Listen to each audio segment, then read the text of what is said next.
Nah, selanjutnya kita akan melihat pencernaan di lambung. Setelah makanan diproses di mulut, makanan akan ditelan, dia melewati esofagus kerongkongan, di kerongkongan tidak terjadinya pencernaan, tetapi ada gerakan peristaltik yang mendorong makanan untuk memasuki lambung. Eh, di lambung itu sendiri terjadi ada pencernaan secara dua juga, yaitu pencernaan mekanik dan pencernaan kimiawi. Nah, kalau pencernaan mekanik itu dibantu oleh pergerakan dinding lambung yang tersusun atas otot polos. Sedangkan pencernaan kimiawi itu dibantu oleh adanya beberapa senyawa kimia, yaitu yang pertama adalah HCl, asam klorida yang memiliki pH yang sangat rendah. Dengan pH yang rendah ini, dengan kondisi asam ini menjadikan dapat membantu dalam pencernaan, yaitu dia dapat membunuh bakteri ataupun jamur yang masuk bersamaan dengan makanan, membunuh mikroba patogen. Nah, selain adanya HCl, ada juga beberapa enzim yang diketahui yang membantu dalam proses pencernaan, yaitu diantaranya adalah pepsin. Pepsin dia merupakan enzim yang dihasilkan di lambung untuk pencernaan protein, dan juga enzim renin yang berfungsi dalam pengumpulan kasein susu. Nah, di dinding lambung itu sendiri ada beberapa jenis sel. Bagian dalam lambung, yaitu atau lumen lambung, ada beberapa jenis sel yang berfungsi dalam pencernaan. Yang pertama, terdapat sel mukosa.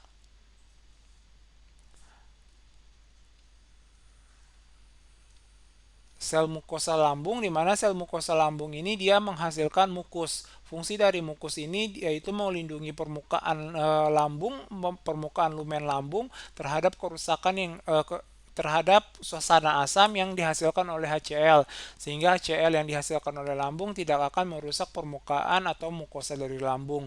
Kemudian ada juga beberapa jenis sel, yaitu yang pertama adalah sel Sif,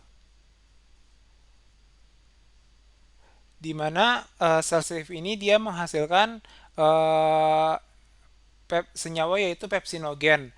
Nah, pepsinogen ini dia merupakan bentuk enzim pepsin yang belum aktif atau yang dikenal sebagai jenis dari zimogen, di mana sel Sif ini menghasilkan pepsinogen.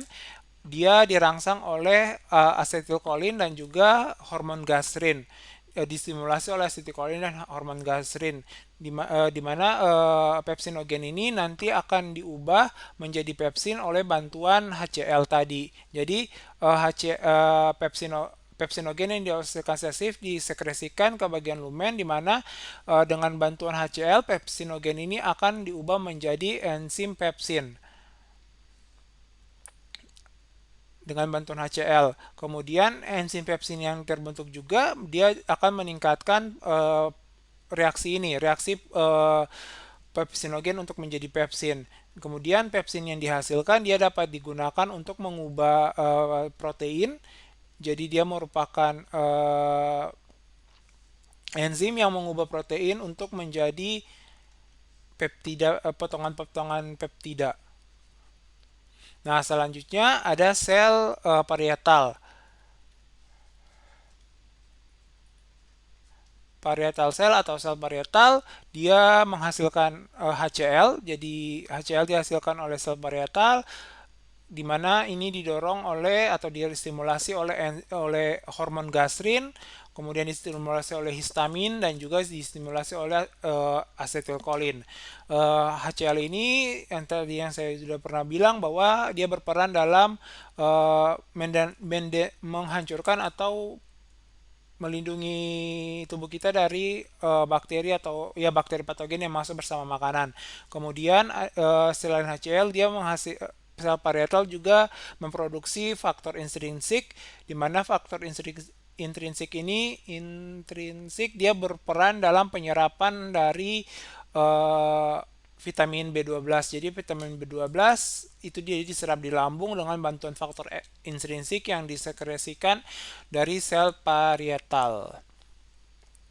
Nah, selain itu di lambung ini selain sel-sel yang menghasilkan enzim dan mukus ini, ada juga sel yang menghasilkan hormon, yaitu ada sel G, di mana sel G ini dia memproduksi hormon gastrin. Hormon gastrin dia berperan untuk menstimulasi sel parietal. Jadi hormon gastrin dia berperan untuk menstimulasi sel parietal untuk menghasilkan HCl dan faktor intrinsik. Kemudian terdapat juga sel D yang dimana dia menghasilkan hormon somatostatin.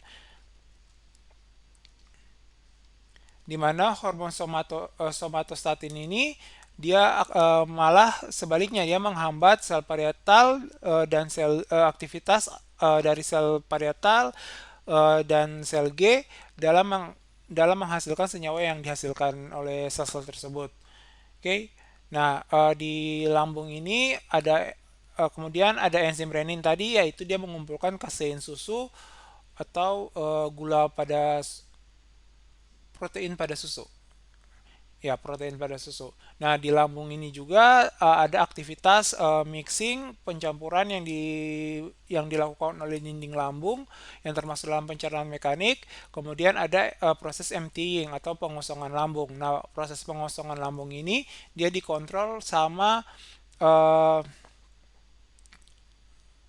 otot sphincter pylorus atau sphincter pylorik yang terdapat pada bagian ujung dari lambung, bagian bawah dari lambung. Jadi dia otot sphincter pyloric ini dia mengontrol pelepasan atau pengosongan lambung dari makanan secara perlahan-lahan untuk memasuki ke duodenum atau usus 12 jari.